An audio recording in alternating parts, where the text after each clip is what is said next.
이스라엘 최초의 왕이 사울 왕입니다. 이 왕을 이스라엘 사람들은 다 좋아했어요.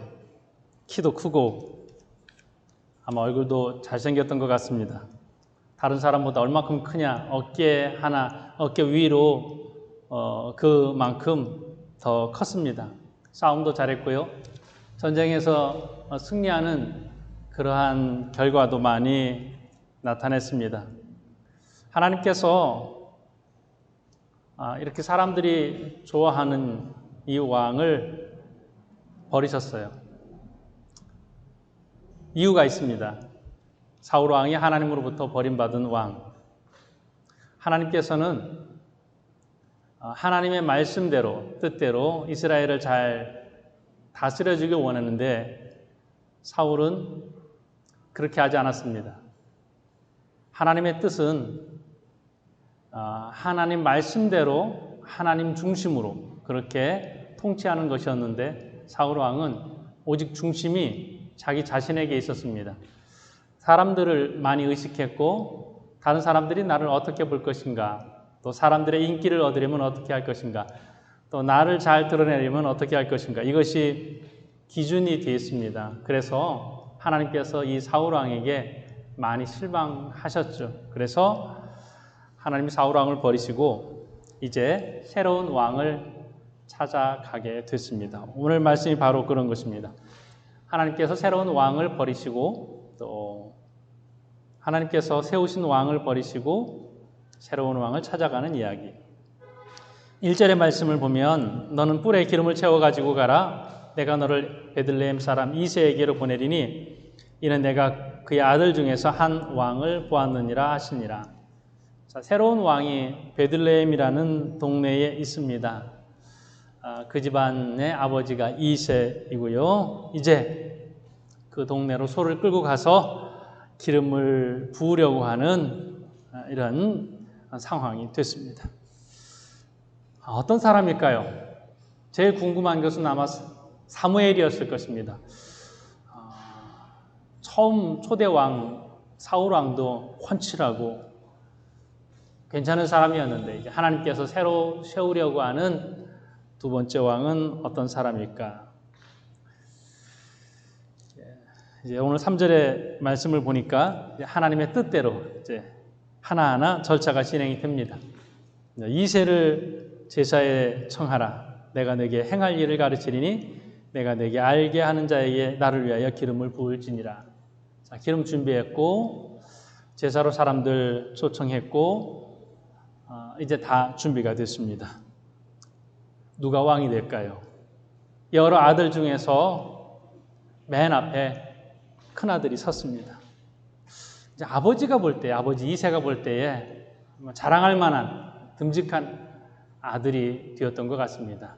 사무엘이 보기에도 꽤 괜찮아 보였습니다. 그래서 기름을 부으려고 합니다. 사무엘이 이런 생각을 하고 있어요. 6절의 말씀을 보니까 그들이 오매 사무엘이 엘리압을 보고 마음에 이르기를 여호와의 기름 부으실 자가 과연 주님 앞에 있도다 하였더니 와, 너다.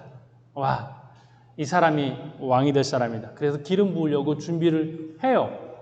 하나님에게 묻는 과정 빼고 사무엘이 기름을 부으려고 합니다. 그런데 하나님께서 급하게 막으셨습니다. 하나님 말씀은 이렇습니다. 7절의 말씀에 여호와께서 사무엘에게 이르시되 그의 용모와 키를 보지 말라. 내가 이미 그를 버렸노라. 굉장히 사무엘이 당황했을 것 같습니다.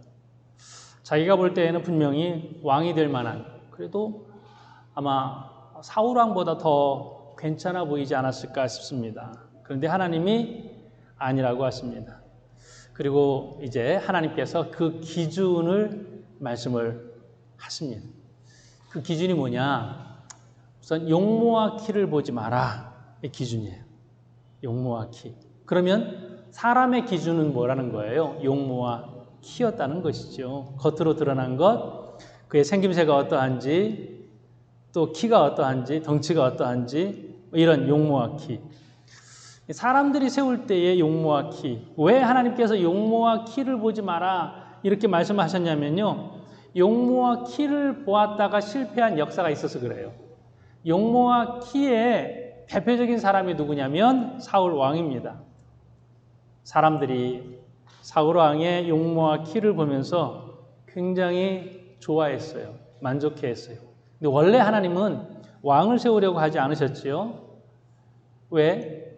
하나님이 왕이시니까 사사로서 충분했습니다. 그런데 이스라엘 백성들이 데모하는 거예요. 우리에게도 왕을 달라. 그래서 어쩔 수 없이 왕을 세우게 됐습니다. 왜 왕을 달라고 하는지 백성들이 요구하는 기준이 뭐였냐면요. 다른 나라처럼이에요. 다른 나라처럼 우리도 폼나게 우리나라도 왕을 주십시오. 이스라엘은 왕이 없어도 돼. 하나님이 왕이야. 그래도 왕을 주십시오. 이 말씀이요. 사무엘상 8장 5절에 나와 있어요. 이렇게 기록합니다. 모든 나라와 같이 우리에게 왕을 세워 우리를 다스리게 하소서 한지라. 어떻게 해요?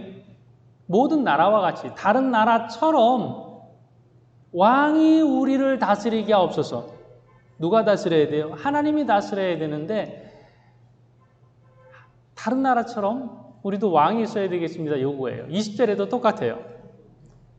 8장 20절에 보면 우리도 다른 나라들 같이 되어 우리의 왕이 우리를 다스리며 우리 앞에 나가서 우리의 싸움을 싸워야 할 것이니라 하는지라.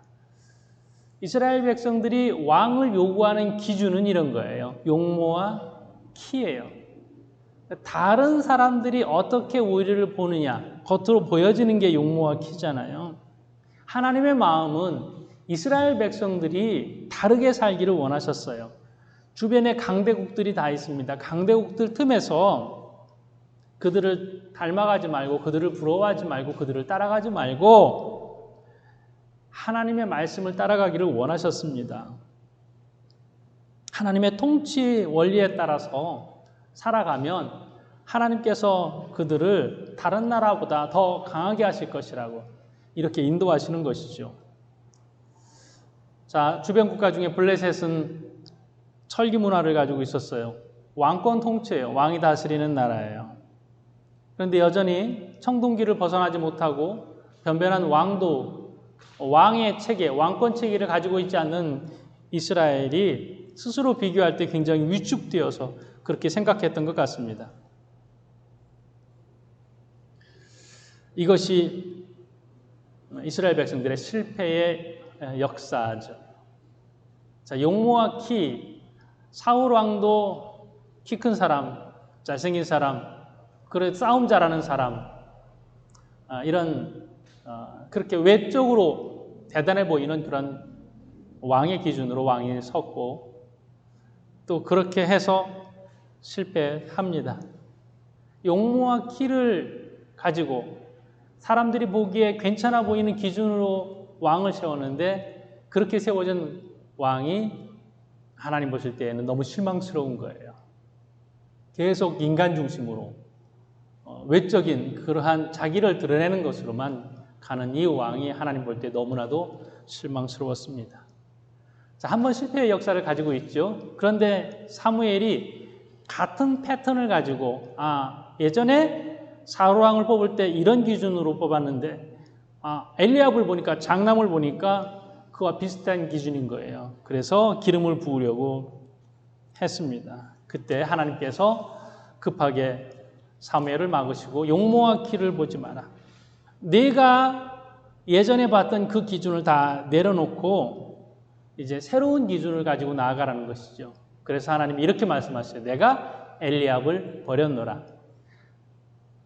이것은 조금 어떻게 보면 무서운 표현이죠. 엘리압을 버렸노라. 이 말은 엘리압을 보는 그 가치관, 용모와 키를 중심으로 보는 그 기준을 버렸노라.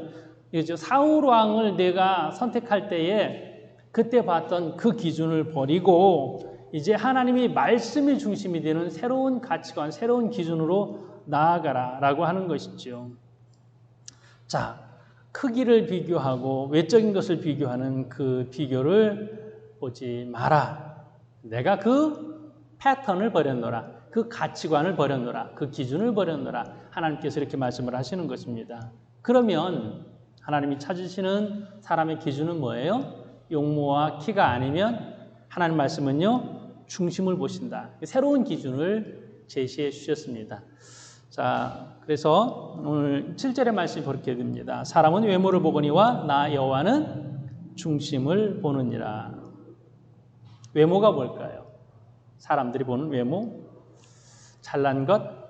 돈 있는 부분? 혹은 똑똑하냐? 얼마나 능력이 있어 보이느냐? 우리가 평가할 수 있고 비교할 수 있는 것, 이것이 외모일 것입니다. 용모와 키, 그것 때문에 놓치는 것이 얼마나 많이 있습니까? 자, 사람을 선택해야 되는 상황들이 있어요. 초등학교 같은 경우는 반장선거죠. 반장선거는 이제 부모님에게도 관심이 있습니다. 어떤 기준으로 반장을 뽑나요, 아이들이? 맛있는 거 사주는 반장도 있고요. 또 잘생긴 아이 혹은 인기가 많은 아이. 너 왜 그 아이를 뽑았어? 그 아이가 옷을 잘 입어요. 뭐 이런 선택 기준이 있습니다. 그런데 이 아이들의 선택 기준이 어른들의 선택 기준인 경우도 있어요. 대통령 선거를 하는 데 있어서 왜 그 후보를 뽑았습니까? 잘생겼잖아요. 이것이 기준인 분들도 이렇게 있어요. 잘생겼잖아요. 대통령에 뽑는 기준을 잘생긴 것으로 이렇게 뽑는 분들도 있습니다. 외모라는 것, 남이 나를 어떻게 보느냐, 여기에 초점을 맞추게 되면 이제 그 다음에는 잘 보이게 하기 위하여서 꾸미게 되는 것이죠. 외모가, 용모가 기준이 되게 되면 그 기준을 맞추기 위하여서 애를 씁니다. 그러다 보니까 체면이 중요해요. 위선이 생기게 되는 것이죠. 신앙생활에 있어서도 이런 것이 있어요. 어떻게 나로 하여금 기도를 잘하는 사람으로 보일까? 어떻게 내가 신앙생활 잘하는 사람처럼 보이게 할까? 이것이 신앙의 용모예요.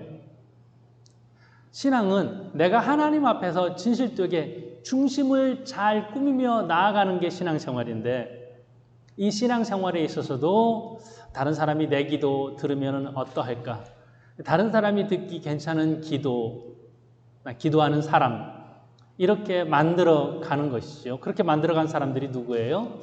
바리새인들 혹은 서기관들이죠. 예수님께서 용모와 키를 보지 마라, 내가 그를 버렸노라 하시는 하나님의 말씀처럼 바리새인들을 향하여서도 똑같이 책망하시고, 외식하는 바리새인과 서기관들이요, 이 책망을 하시는 모습이 있습니다.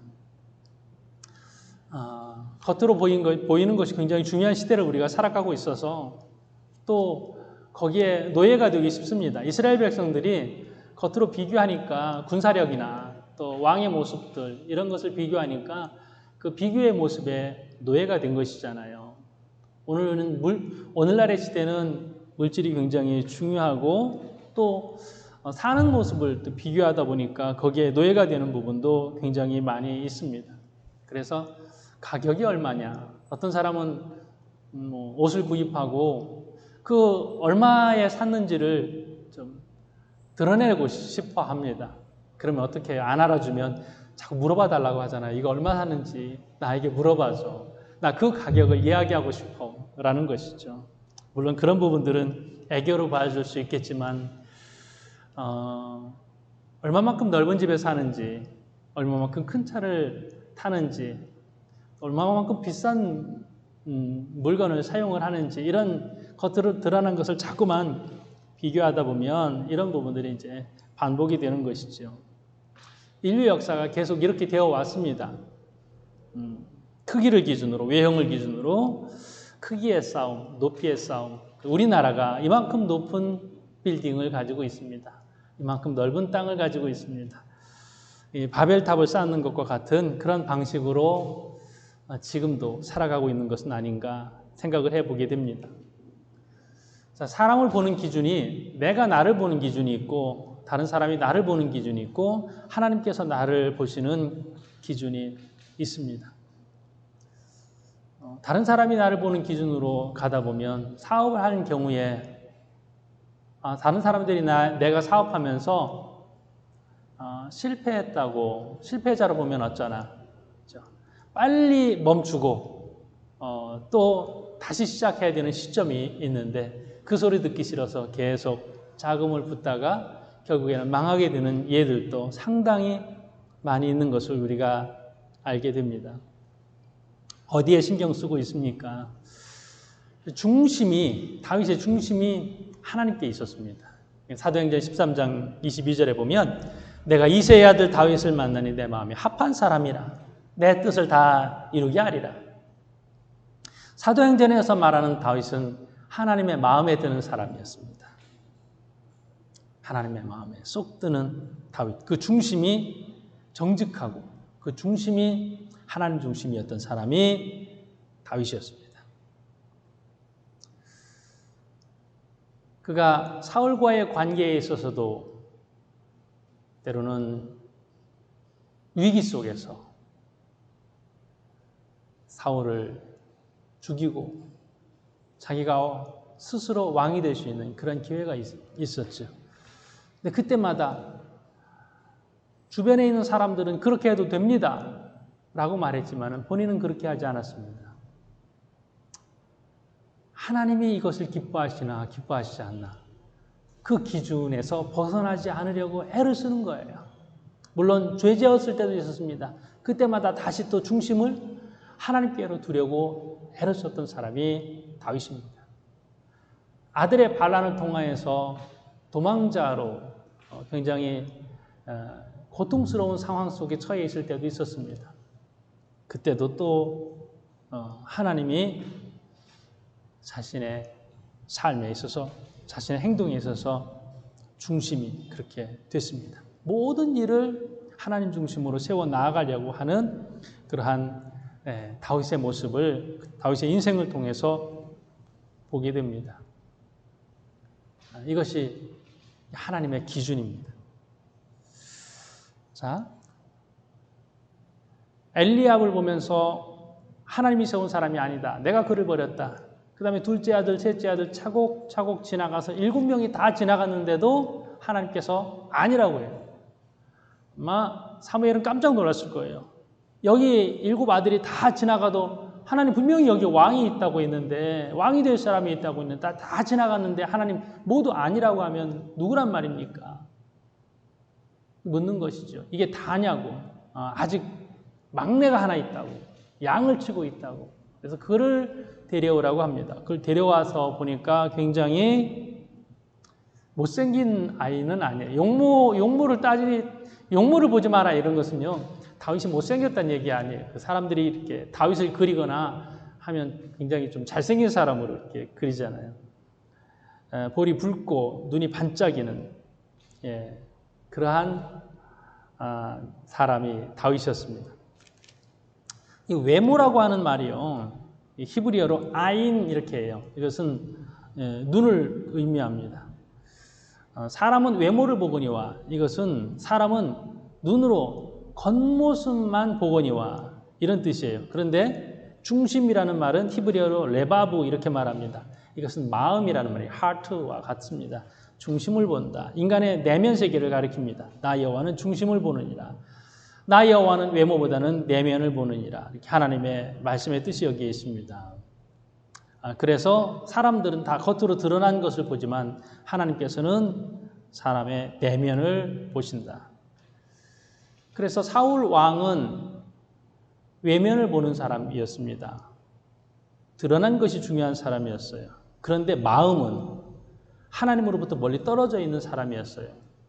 마음은 그렇게 잘 가꾸지 않는 사람이었어요. 마음은 중요하지 않았어요. 그런데 다윗은 겉으로 볼 때에는 그렇게 인정받는 사람이 아니었을 수 있어요. 막내였고 양을 치는 사람이었어요. 사람들의 존재감이 그렇게 드러나지 않는 사람이었을 거예요. 다 모였지? 다 모였어요. 근데 자녀의 숫자를 세는 데 있어서도 카운트할 수 없는 그 정도의 존재감이 다윗이 아니었을까 싶습니다. 그런데 사람들이 볼 때에는 그래도 하나님이 보실 때에는 하나님께서 그 마음을 인정하셨어요. 하나님을 마음에 둔 자. 계속해서 하나님의 뜻을 찾아가는 사람이 다윗이었습니다. 자, 그러면 하나님의 기준으로 나를 바라봤으면 좋겠습니다. 하나님은 우리의 중심을 보신단 말이에요. 물론 예배드리러 올 때에는 단정히 해야 되겠지요. 네. 그 중심, 하나님께서 내 중심을 보신다면 나는 어떠한가? 내가 나를 볼 때에도 부끄러운 모습이 있는데 하나님께서 나를 보신다면 나는 어떠한가? 여기에 초점을 맞춰야 되겠죠. 네. 여러분, 사람들이 나를 볼 때 가끔은 내 속에 있는 걸 들킬 때가 있잖아요. 그때는 기분이 좋지 않아요.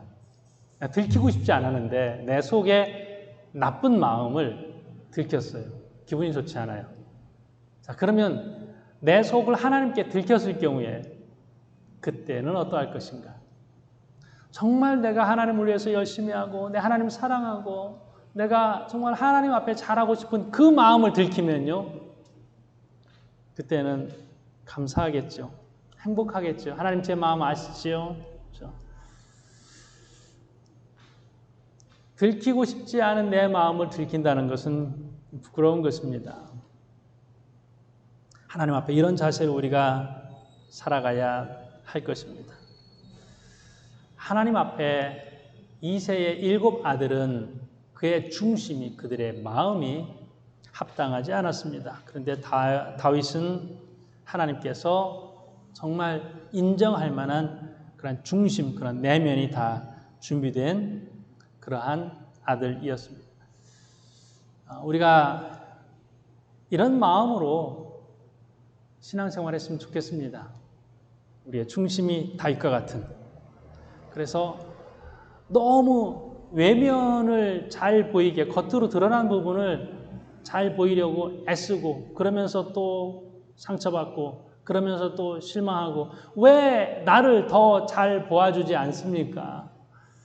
내가 다른 사람에게 더 잘 드러나기 위하여서 노력하는 것보다 내가 내면을 하나님이 잘 보실 수 있도록 준비하는 노력이 얼마나 더 많이 필요하겠습니까?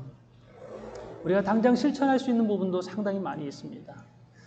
그리고 우리는 외면을 가꾸기 위하여서 너무나도 많은 에너지를 쓰고 있다는 것을 알 수 있습니다. 그래서 좀 점검해 봤으면 좋겠습니다.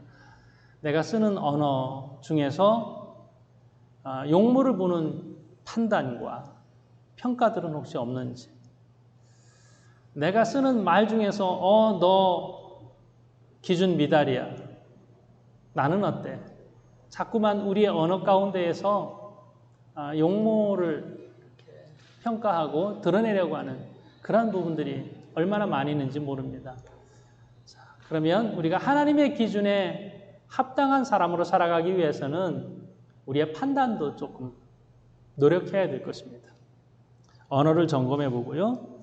사람들이 보는 그런 기준으로 우리를 보고 있지는 않은지, 내면의 아름다움보다는 겉의 아름다움에 너무 많은 에너지를 들이고 있지는 않은지 좀 우리 스스로를 점검해 보면서 하나님이 내 중심을 바라보실 때에 부끄럽지 않은 그러한 사람으로 우리가 함께 꾸미면서 내적인 아름다움을 꾸미면서 함께 살아갈 수 있기를 주님의 이름으로 축복합니다.